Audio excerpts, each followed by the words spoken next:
Capítulo 1 del libro Vivir sin culpa, de Enrique Martínez Lozano. La génesis. ¿Cómo nace la culpa? Así como la confusión y el sufrimiento mental son siempre hijos de la ignorancia, la liberación únicamente puede venir de la mano de la comprensión.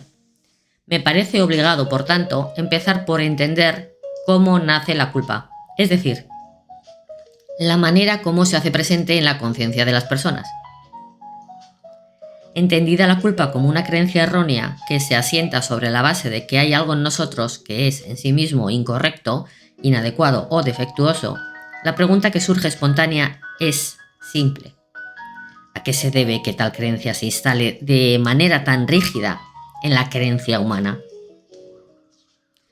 Para responder a esta cuestión, que nos llevará a comprender su génesis, podemos dirigir la mirada tanto a la especie humana en su conjunto como al individuo particular. Si la ontogénesis reproduce la filogénesis, podremos advertir hasta qué punto lo vivido por la especie en su conjunto reaparece, en cierto modo, en la vivencia de cada sujeto individual. En la especie humana, en cuanto a creencia, el llamado sentimiento de culpa nace con la mente. Anterior a esta no había cosas buenas o malas, ni creencias de ningún tipo. Simplemente las cosas eran lo que eran. Según los estudiosos, la emergencia de la mente, tal como hoy la conocemos, ocurrió hace aproximadamente 100.000 años. Algunos historiadores sitúan la llamada revolución cognitiva hace apenas 70.000. En un tiempo absolutamente reciente, si tenemos en cuenta el origen del universo conocido, tras el Big Bang, que habría sucedido hace unos 13.700 millones de años.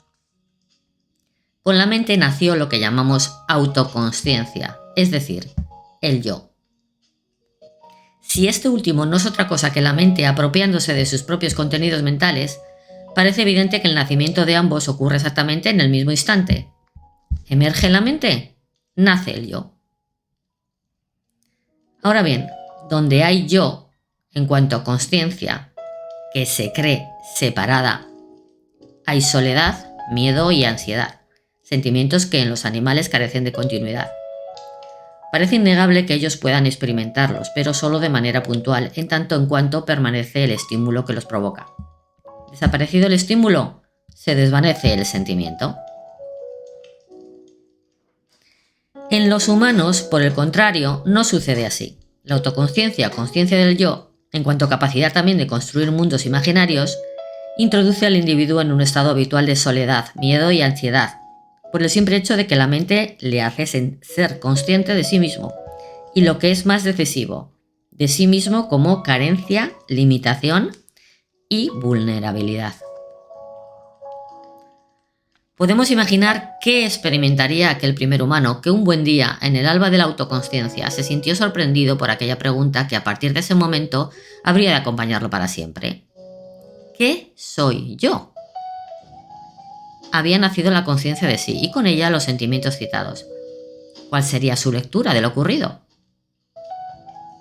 Probablemente tal lectura giraría en torno a un doble eje. Por un lado, la sensación de haber perdido el paraíso anterior en el que no existía todo el sufrimiento mental que ahora empezaban a padecer. Por el otro, la idea de que tal pérdida, con el consiguiente sufrimiento, era consecuencia de un castigo provocado por alguna culpa de ellos mismos.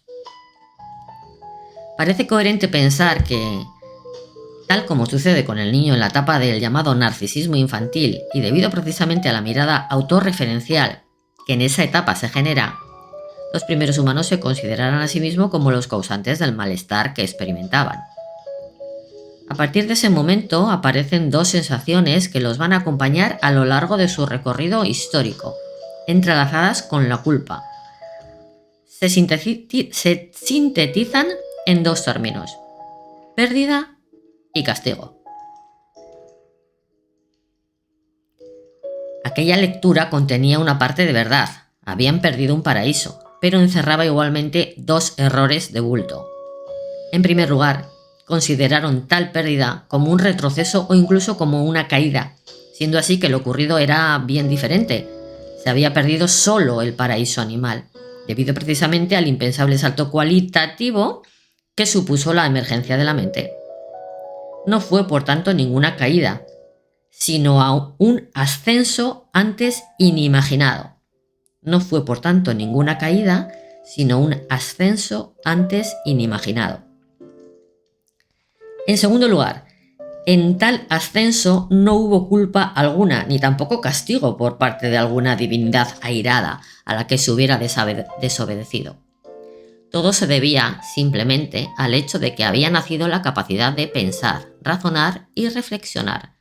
Y dado que la separatividad, como la apropiación y la objetivación, pertenece a la naturaleza misma de la mente, al analizar la realidad desde ella no pudieron ver algo distinto a lo que vieron: soledad, miedo, ansiedad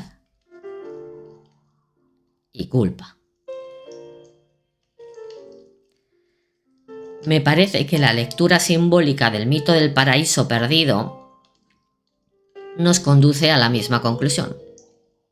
En el relato bíblico, tal como aparece en el inicio del libro de Génesis, se conjugan todos estos datos, ahora de una forma ordenada: mandato divino, desobediencia, culpa, castigo, pérdida del paraíso y consecuencias dolorosas. Comer el pan con el sudor de la frente y parir hijos con dolor. Y se menciona además otro elemento sumamente significativo. El Señor Dios hizo brotar el árbol del conocimiento del bien y del mal. Génesis 2:9. Con tal afirmación se está constatando otra consecuencia inexorable de la emergencia de la mente: la dualidad. La realidad es no dual. La fuente o el fondo de todo lo existente es solo uno, pero la lectura que la mente hace por su propia naturaleza es siempre dualista. Acierta, por tanto, el texto al afirmar que con ella nace el conocimiento del bien y del mal. Anteriormente a la mente no existía el bien ni el mal, todo sencillamente era. Lo que juzgamos como bueno o malo no son sino etiquetas mentales que la razón sobreimpone a las cosas, a los acontecimientos y a las personas. No se niega que tengan su razón de ser en el estado de conciencia mental, en el nivel de las formas o de lo aparente, pero se desnuda su pretendido carácter absoluto al reconocer que, más allá de la lectura de la propia mente, todo simplemente es. Y todo es bien, con mayúsculas.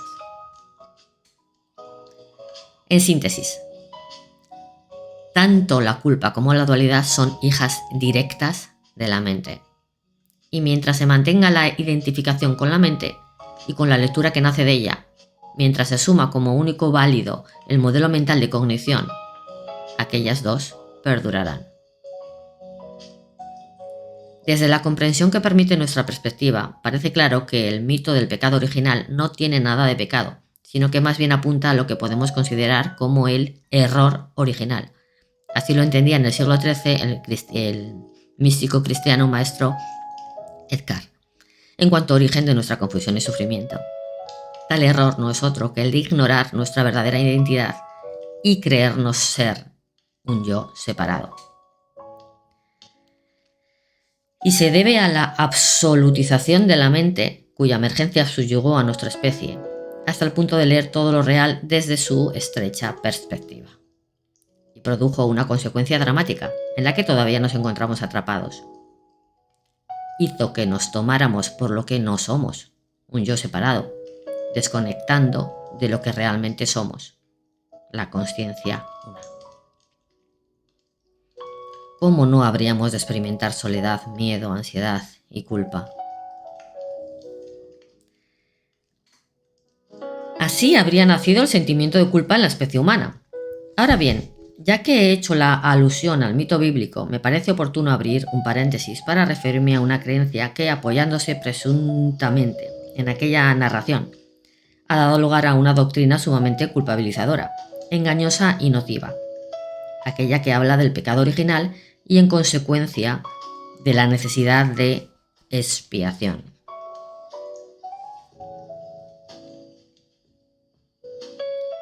Una creencia culpabilizadora, la doctrina del pecado original. Durante siglos, La conciencia de quienes crecieron en el ámbito cristiano se vio impregnada por una creencia, asumida literalmente, que contenía una poderosa carga de temor y de angustia. Creencia que llegaría a inocularse profundamente en el imaginario colectivo, dando lugar a toda una antropología pesimista que en la práctica situaría al pecado y la culpa en el centro de la propia vivencia religiosa. Sin embargo, tal creencia no se encuentra en el relato bíblico ni tampoco en el mensaje evangélico. Habría empezado a tomar cuerpo a partir del siglo II, de la mano de Ireneo de Lyon, sobre la base de algunos textos de las cartas de Pablo, para quedar fijada en el Concilio de Cartago, año 397, por influjo directo de San Agustín, 354-430.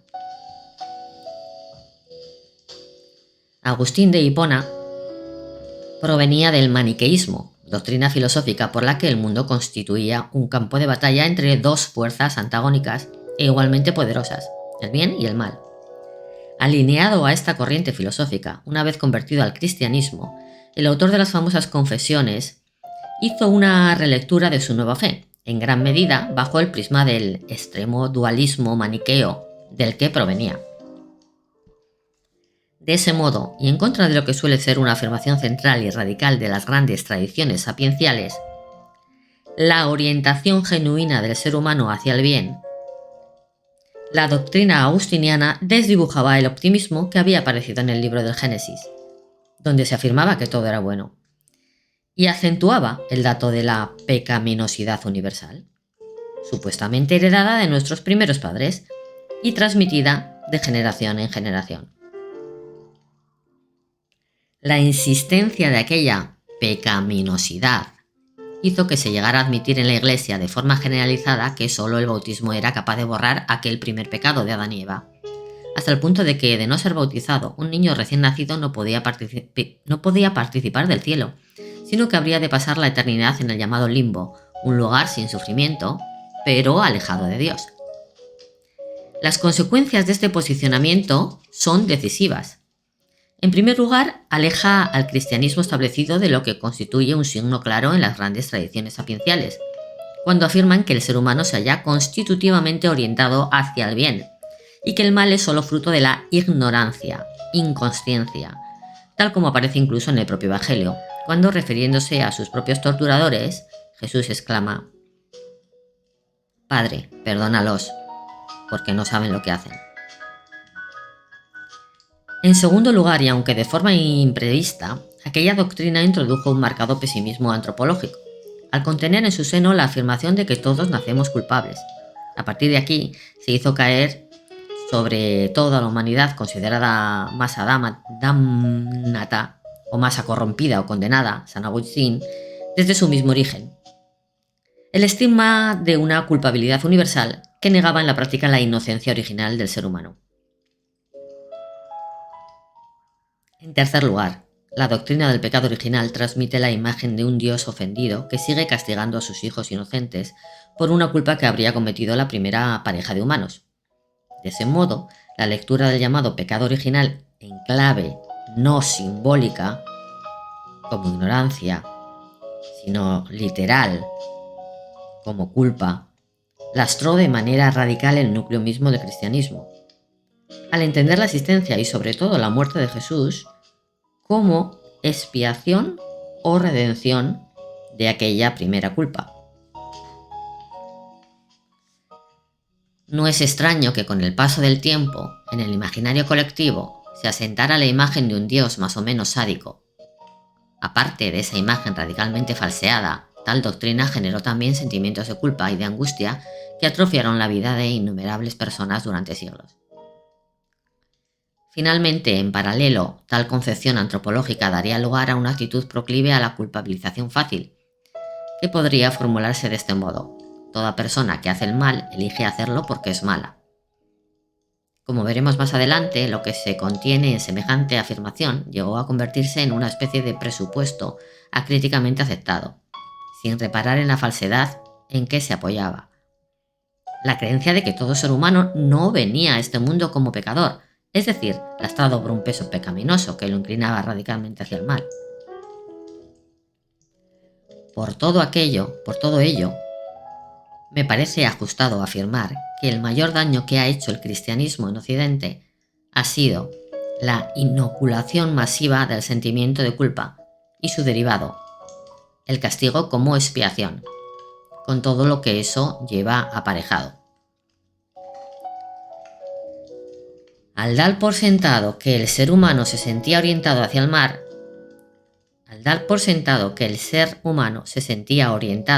mal, como consecuencia de aquel primer pecado de origen, no se vieron sus acciones dañinas como lo que son en realidad, fruto de la ignorancia, sino como consecuencia de su propia maldad.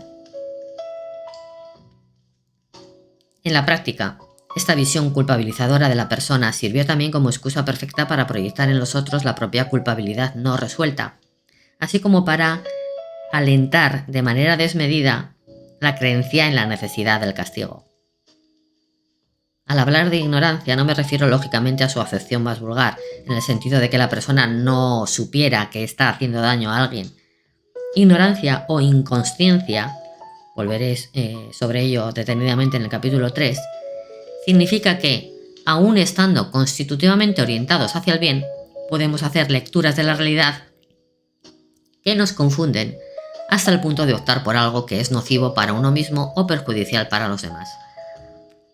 Tal ignorancia no niega nuestra orientación hacia el bien, lo que muestra es hasta qué punto, como consecuencia de diferentes condicionamientos genéticos, psicológicos, educacionales, sociales, funcionamos con representaciones o mapas mentales de la realidad totalmente erróneos.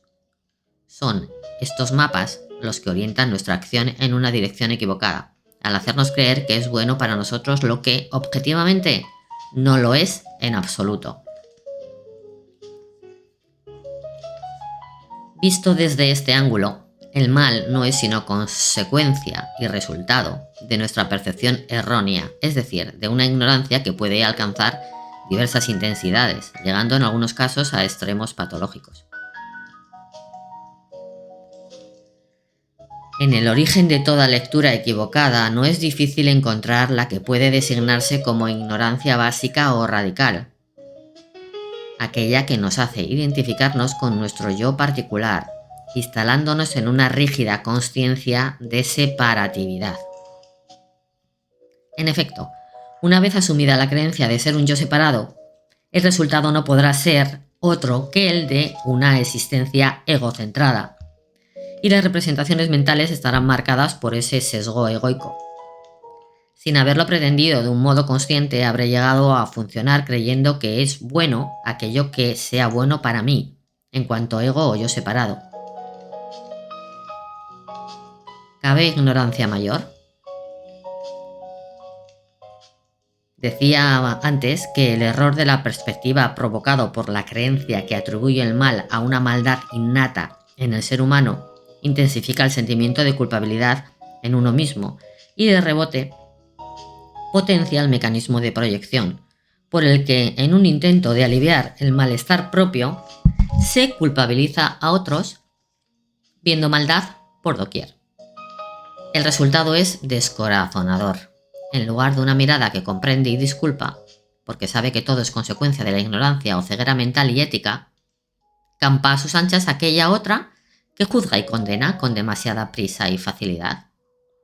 Parece claro que asumir la creencia de la culpabilidad no nos convierte en mejores personas, sino que nos predispone a adoptar actitudes condenatorias.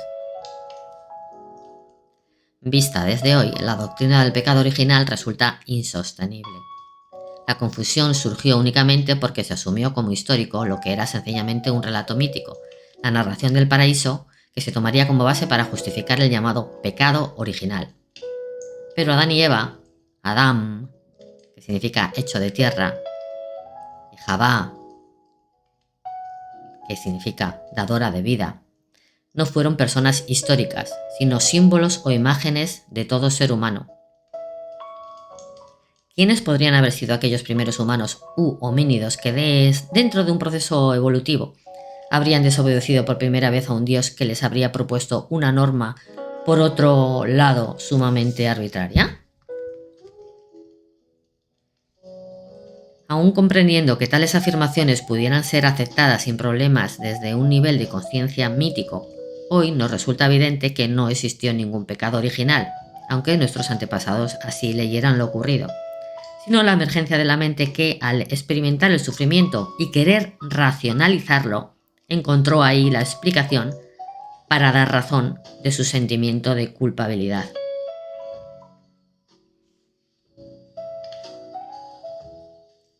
En el individuo particular. Parece claro que, al igual que ocurrió en la especie, en el individuo humano la culpa hace acto de presencia desde muy temprano, a partir de las primeras experiencias vividas en la infancia. Sin duda, el incipiente sentimiento de culpa va asociado a la ambivalencia afectiva que experimenta el niño frente a las figuras parentales. El amor-odio que siente tanto hacia la madre como hacia el padre, en función de que estos respondan o no a sus deseos. Aquella ambivalencia puede entenderse todavía mejor si tenemos en cuenta que el niño puede ver a sus padres simultáneamente, bien como objetos de admiración y modelos de identificación, bien, como en el caso de la figura paterna, como rival que lo frustra o que interfiere en la relación fusional y exclusiva que se desea mantener con la figura materna. La percepción en sí mismo de tal ambivalencia generaría en el niño un primer sentimiento de culpa, que posteriormente puede ser fácilmente reforzado por otros factores. Entre ellos ocupa un lugar destacado el propio sufrimiento emocional del niño, como consecuencia de ver frustrada su necesidad de reconocimiento, aceptación o seguridad. Debido al mismo narcisismo infantil, el niño tiende a pensar que todo sufrimiento que experimenta tiene la causa en él mismo.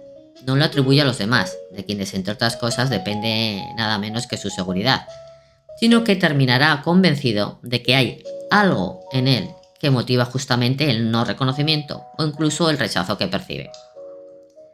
Esta es la razón que explica la extrema vulnerabilidad del niño, así como la facilidad con que el sentimiento de culpa se inocula en él. En concreto, basta que el niño no se sienta tocado, mirado, tenido en cuenta, para que de modo automático llegue a la conclusión de que hay en él algo que produce rechazo. Con lo cual, venimos a ratificar algo que intuíamos. En la génesis del llamado sentimiento de culpa hay siempre dolor, en mayor o menor intensidad, pero se formula y se graba en el niño en forma de creencia mental. Sufro porque no soy adecuado, porque algo en mí no es correcto. Si su propio sufrimiento le genera culpa, no cuento para nadie, soy indigno y nunca podré dar la talla. Este se intensifica hasta el extremo cuando se producen actos expresos en forma de comparación con otros. Desvalorización, exigencia desmedida o desproporcionada para su edad, culpabilización explícita, malos tratos, abusos. Todo ello provoca, agudiza y cronifica aquella creencia que lleva al niño a dudar de sí mismo, creyendo ser erróneo, incorrecto, malo, sucio, defectuoso, abocándolo incluso a un sentimiento de indignidad y vergüenza tóxica, capaz de envenenar toda su existencia. En la génesis de la culpa, como en cualquier aspecto que deja su huella indeleble en la infancia, juega un papel decisivo el llamado modelaje. Más allá de todo aquello que le hace sufrir en soledad, el niño puede adoptar un sentimiento culposo, así como entrar en un camino de sobreexigencia y perfeccionismo, por imitación de sus cuidadores primarios. Si estos viven habitualmente culpabilización, el niño asumirá de manera natural que ese es el comportamiento correcto. El sentimiento de culpa va de la mano con la creencia en la propia indignidad. Y en el momento mismo en que aparecen, ambos sentimientos bloquean, respectivamente, la percepción de la propia bondad y del propio valor. El niño queda sin tierra firme en la que hacer pie, lastrado por una herida de inseguridad afectiva que mermará su confianza básica en la vida. Al mismo tiempo, más allá incluso del mero nivel psicológico, hará que desconecte de aquello que constituye su identidad profunda, la bondad incondicional e incondicionada, la inocencia original. Con lo cual, se produce en el niño no solo una herida emocional, que será necesario sanar más adelante, sino un vacío ontológico, como consecuencia de haber crecido desconectado de su fondo original de verdad, bondad y belleza.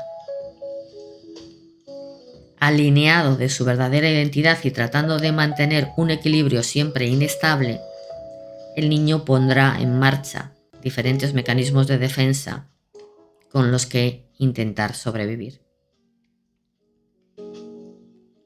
Entre ellos, al lado de adicciones y mecanismos compensatorios de todo tipo, es probable que ocupe un lugar destacado el perfeccionismo o la sobreexigencia.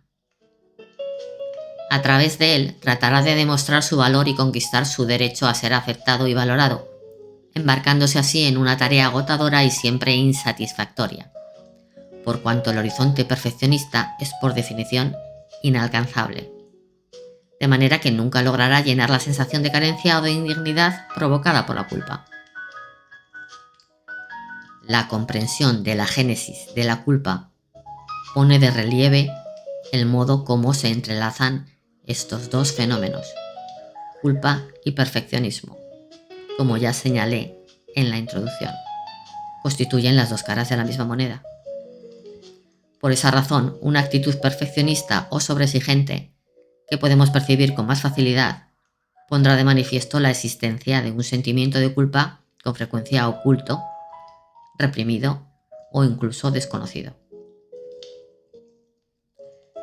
Pero aquella comprensión nos aporta otro importante elemento, los vínculos estrechos de la culpa con el poder. Las sensaciones derivadas del sentimiento de culpa resultan tan insoportables que la persona estaría dispuesta a pagar cualquier precio con tal de verse libre de ellas. Esto parece saberlo bien el poder de todo cuanto busca lograr que sus súbditos se sientan culpables si desobedecen sus indicaciones.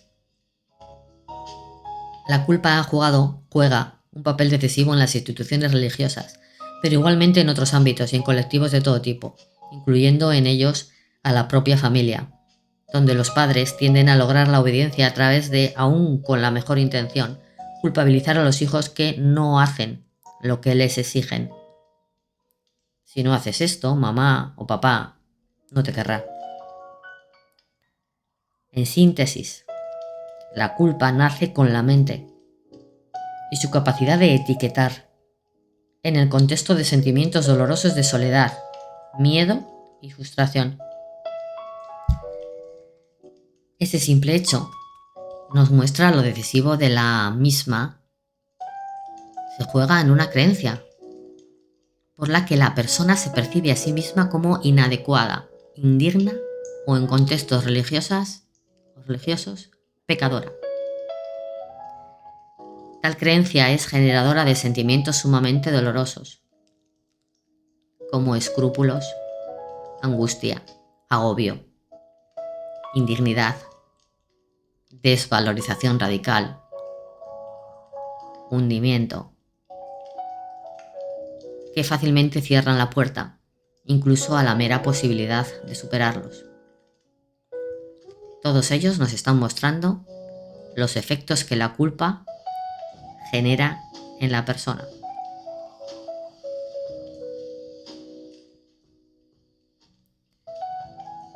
Soy Silvia Gurpegui González, psicóloga,